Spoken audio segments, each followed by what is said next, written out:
when you are ready to sell that business, and all businesses, all empires should be built to sell, now the determining factor is the valuation just 3x the earnings, or is it 5 and 10x the earnings because you've been able to build recurring revenue in it?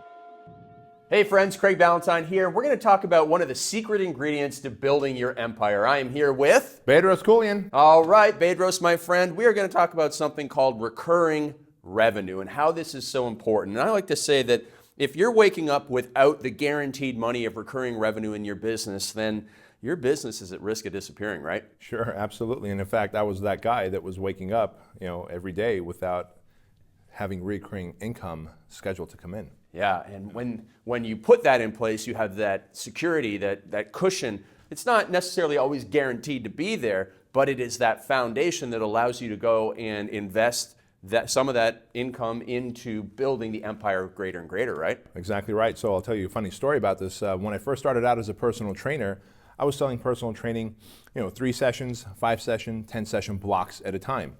And so if I had 10, 15 clients at any given time, they were on a block of sessions. And when those sessions would run out, I would have to come back to you and sell you another block of sessions again. It's, hey, Craig, listen, that was our 10th workout together. Did you want to buy another block of sessions?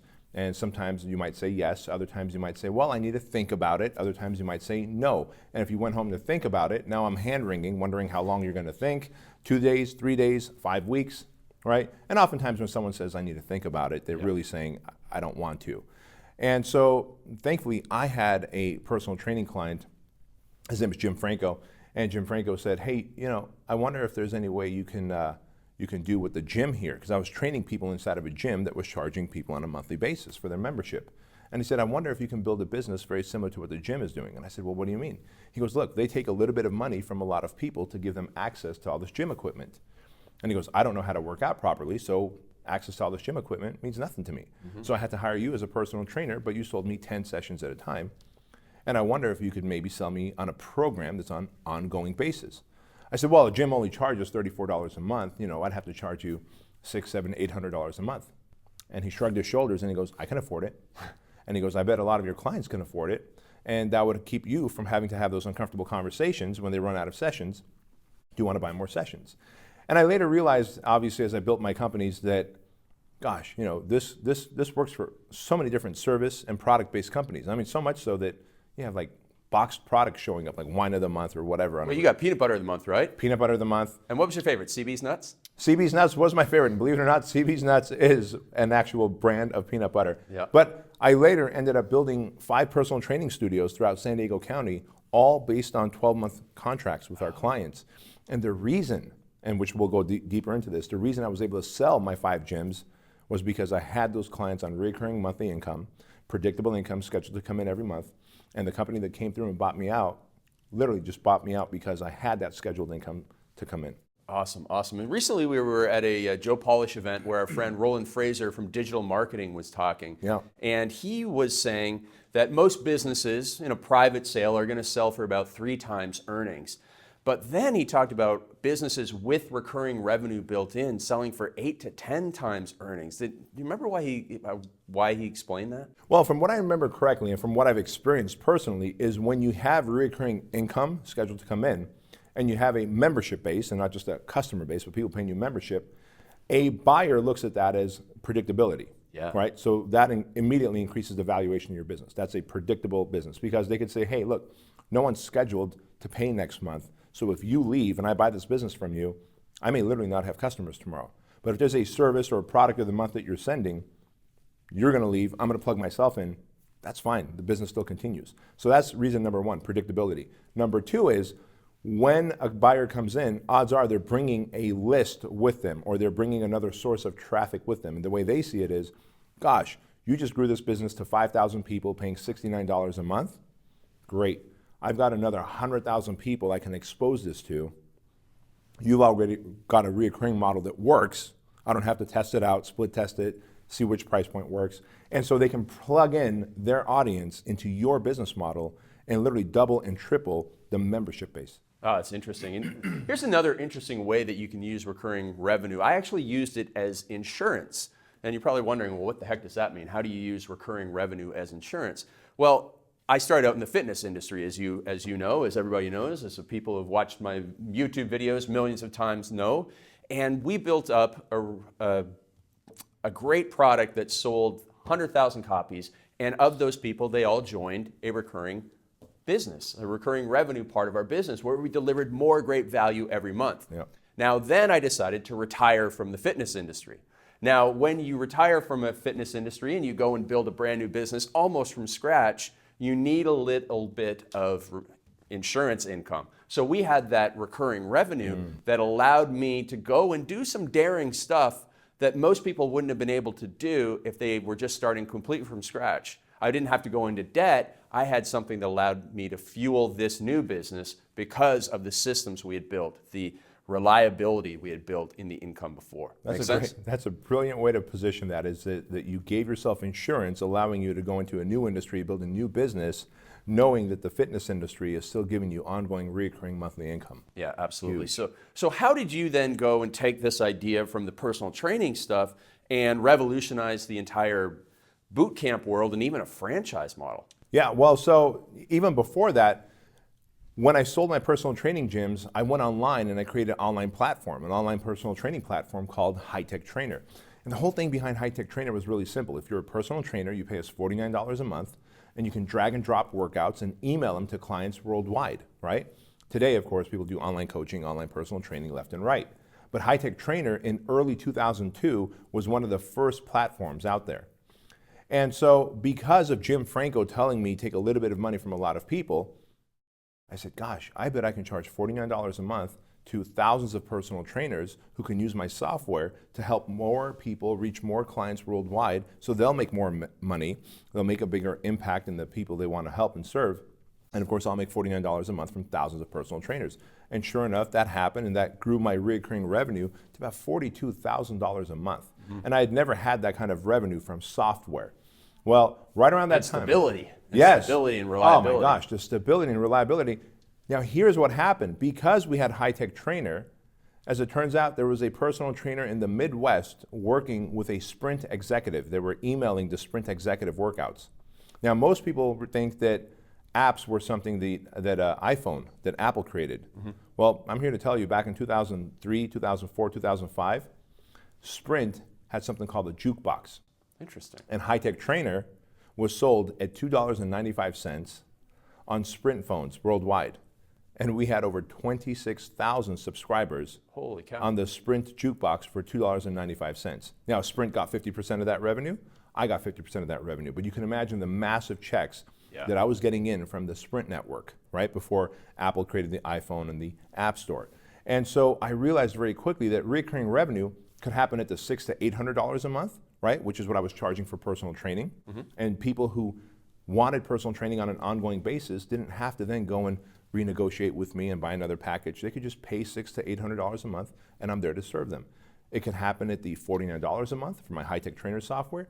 It could happen at the $2.95 a month for the Jukebox app that we had, the High Tech Trainer workouts that people could just literally download and follow along workouts on their phones. But it can also happen at the $2,500 a month. And it could happen at the $2,500 a month, which is the coaching and mastermind programs that you and I have, right? So in reality, when people think that, there's a limit to what I can do with recurring revenue, there really isn't a limit. You can deliver wines, a wine of the month, the peanut butter of the month, the meat of the month.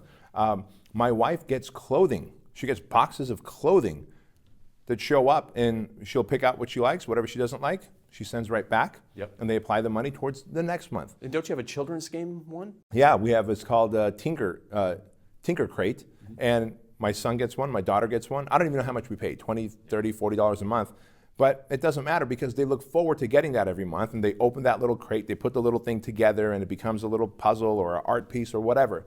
But there's so many amazing ways to build recurring revenue, and whether it's a Tinker Crate or the wine of the month, or the mastermind, or the software, when you are ready to sell that business, and all businesses, all empires should be built to sell, now the determining factor is the valuation just 3x the earnings, or is it 5 and 10x the earnings because you've been able to build recurring revenue in it? Yeah. And one of my favorites, shout out to John Romanello here, one of my favorite reoccurring products is he's on Butcher Box, which is like this giant box of meat that he gets every month, and he always Instagrams it. So it looks really great. So that's another one that is out there. Now, when somebody's thinking of starting this, where do they start? How do they break down their business? If they're selling, if they're in a restaurant industry, or if they're in, selling physical products, how the heck do they figure out, well, what's the recurring aspect? Sure.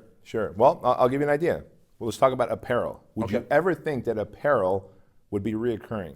No, I do not. Right? I don't shop very much, so I wouldn't have thought that. Right.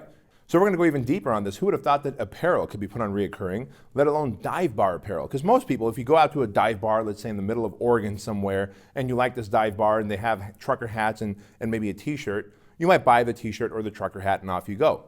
Well, a company that I hear advertised right now on Howard Stern's radio show decided that they're going to partner up with one dive bar a month. Right? I don't know how they pick the dive bars, but they partner up with one dive bar a month, and they take their most popular t-shirt from that dive bar, replicate a few thousand of them, and then send it out to their dive bar t-shirt club of the month. And for something like $29 a month, you get a t-shirt from a legitimate real dive bar that's like they've certified this in a real dive bar, whatever their checklist is or how they quantify it. And every month you get a really cool t-shirt, and they position it as, and now you can wear your dive bar shirt, and the shirt comes with a little piece of paper that tells you where the dive bar is, why it's a dive bar, what their best food item is. So you get a little history about the business, and now they say, hey, this shirt, when you wear it, it becomes a conversation piece. Oh, wow, look, gosh, is that from Butte, Montana, a dive bar? Where is it? What's it all about? And you start telling the story. So you're really selling cocktail stories. Yeah. I mean, you're really selling cocktail stories here, right? And so you've got things like that. Or let's look at my product, Closed Clients. Yep. I've got a information product. So someone might say, all right, well, that was t-shirts. I have a digital information product. I've got a product called Closed Clients. And Closed Clients really teaches you how to take a prospect and convert them into a personal training client who pays, stays, and refers. Now, that product that I have sells for $99 straight up, one-time fee. At any given time, I just haven't had the chance to do this yet because our franchise and all my other stuff is growing so quickly. I can take Closed Clients and make it a $19 or $29 a month program where I can give them all of Closed Clients that I have right now up front for $29. And then for an additional $29 a month, I can put people in a membership site or in a Facebook private group and do a weekly sales training on a Facebook Live for $29, overcome the objections. Hey, what are the most recent objections you guys were getting? Here's how to use social media to do social selling, right? And so you can take whatever product or service you have and break it down into modules that you can serve up on a weekly or monthly basis, justifying a recurring payment. Oh, beautiful, beautiful. And tell us about how your wife does recurring revenue. Yes, so people think that, she writes recipe books. Like, what do you do with the recipe book? Like, is it a recipe of the month, or what does she do? Well, she has a cookbook, and we give the cookbook away for free in exchange for shipping and handling, right? So just pay $7.95 shipping and handling. We'll send you the cookbook in the mail. However, there's a radio button that's already checked off for them, and they're welcome to uncheck it, where they get 30 days access to her RHR Club, Real Healthy Recipe Club, where it takes all the recipes from her cookbook and builds it out into a fat loss meal plan. Okay. And every week, it builds you out a new fat loss meal plan and gives you the grocery list of what you need to go shopping. And every week, or every month, she's adding new recipes to the RHR Club. So now for $14 a month, you can pay $7.95 to get the cookbook to show up, have the radio button checked off where you get your first 30 days of the RHR Club for free. After 30 days, if you decide to stay on board, she charges you $14.95 a month. And now she gives you done-for-you meal plans using those recipes that you like, the grocery list, and of course is always adding new content and recipes and articles into the community that she's built. And she's got hundreds of members now. It's going to grow to thousands of members. Amazing, amazing. So last thing before we wrap this one up, is it ever worth it to get cash up front, to sacrifice the monthly in order to get, maybe a discount on the payments? If it's $10 a month for a year, hey, give me $77 and just pay up front. The only time I found it's valuable to get the cash up front is if you know the lifetime value of your product. Right. For example, let's say that we'll use Diana again for her Real Healthy Recipe Club. Let's say that she knows the average person stays on board at $14.95 for 10 months, right? So that's $140 or $150 that she would get over a 10-month period. Yep. So if she's going to get, let's see, $150 over a 10-month period, she can say, hey, you know what? You can get a 3-year membership for $195. Yeah. Right? So now she increased the amount of money she's going to get, an upfront money, but she's selling a 3-year membership, knowing that whether she has 1,000 members or 20,000 members, it's not going to cost her any more. Yeah. But she's extracting more money from the customer and giving additional value on top of that. So anytime you can increase the dollar amount that you get by knowing what your lifetime customer value is, then it's worth getting a big chunk of money up front. Awesome, awesome. So before we go, what are some of the recurring products that you buy? What do you build every month for that you would love to share, that just to give some more examples to people out there? Sure, so I've got coffee of the month, Okay. peanut butter of the month, we get wine of the month. Wow. And I didn't want to tell you this earlier, but I'll tell you this. I also get a box of clothes that show up. Oh, very because nice. why go shopping, right? You literally get on the phone with the stylist, and they're showing you on your computer, here's the type of pants. No, I don't wear skinny jeans. Don't get me skinny jeans. Well, okay, here's the type of shirt, whatever. You pick and select, and literally every month I get a box of clothes to show up, and what I like I keep, what I don't like we just ship back, which saves me a lot of time, money, and really effort to go to a store and buy. Yeah, absolutely. What about you? What kind of recurring programs are you on? Vet insurance for the dog. Right, of course. Boingo Wireless, which I don't ever use anymore, but I'm still on it just in case I'm ever at an airport and they don't have free Wi-Fi, but every airport has free Wi-Fi, so I'm on that. And I'm on some charity ones, like there's a hospital that I'm on, like $20 or $40 a month to it, and then feed the children sort of thing, just those things. And so it just shows you that, if they didn't have those, I just would have done a one-time payment, one-time donation. But now they're like, hey, why don't you, sign up for $20 a month? And you're like, it's $20 a month. That's, that's no big deal. And I know that you do a lot of charity work that way as well with the Compassion Kids, so that you're paying on a monthly basis as well. Yeah, so we got 52 kids that we're paying on a monthly basis, like $38 a month. Right. Per kid for 52 kids. And if they said, hey, give us $1,000, I would have. But I don't know, for now, we're going on 5 or 6 years now that we're paying $38, $39 per kid. I'm sure I've surpassed that $1,000. And so it's in their best interest, it's in my best interest. Yeah, absolutely. So it just goes to show you that recurring revenue options exist in every industry, every single industry. Memberships, opportunities to put people into your world for a long, long time, serve them, add value, and grow your Now, empire. to that point, let me just bring up something else. A lot of people go, well, I don't know if my product can lend itself to reoccurring, and so I just want to reassure everyone. Some things are almost a forced continuity. For example, if you're a guy and you shave, and most guys do, even if you have a beard, you have to adjust your beard. Well, guess what? The razor companies, right? The Dollar Shave Club had people on recurring revenue. But even if they don't, even if it's Gillette or Schick and you're going to go buy razors from the store, sooner or later those razors are designed to break down so that you can go buy more. And so you can have a recurring model based on demand because hair continues to grow, razors continue to break down, or the shaving cream continues to run out, and so you have to go buy more. So you can force people into continuity by buying more of your product by virtue of grooming, right? But even with supplements, if someone takes supplements, and we just saw Amazon do this in the last 24 months, 12 months actually, Amazon did this. You used to be able to buy supplements, as many bottles of fish oil as you want. Now they've got the reoccurring feature. Hey, do you want this fish oil to show up every 30 days, every 45 days, every 60 days? I see that with a lot of protein bars too. Right. Because I sometimes buy protein bars. Sometimes, I'm sure you don't need a lot of protein bars, 8 a day. But reoccurring can be either forced upon people based on consumption, or you can force it upon them by way of giving them the option of convenience. But when you build a business with recurring income and recurring revenue, you're literally multiplying the valuation of your business if you ever plan on selling it, which is a big thing to do. Yeah, absolutely. While also giving yourself insurance and reliability, and just making sure that you have that foundation for the giant empire you're going to build. So, any last words, B, about people rating and loving our show here? Yeah, the last words are, if you enjoyed this show, please do us a favor, leave comments down below if you're watching this on YouTube, or if you're listening to this as a podcast. We would love for you to share this and subscribe, leave a great review. Even if we were horrible at what we did, leave us a great review. I'm just kidding. If we were horrible, don't leave us a review. But if we were great at what we did and you got value out of this, leave us a review. We would love it on iTunes, Stitcher, SoundCloud. And of course, thanks for listening. We hope you got a lot of value out of this.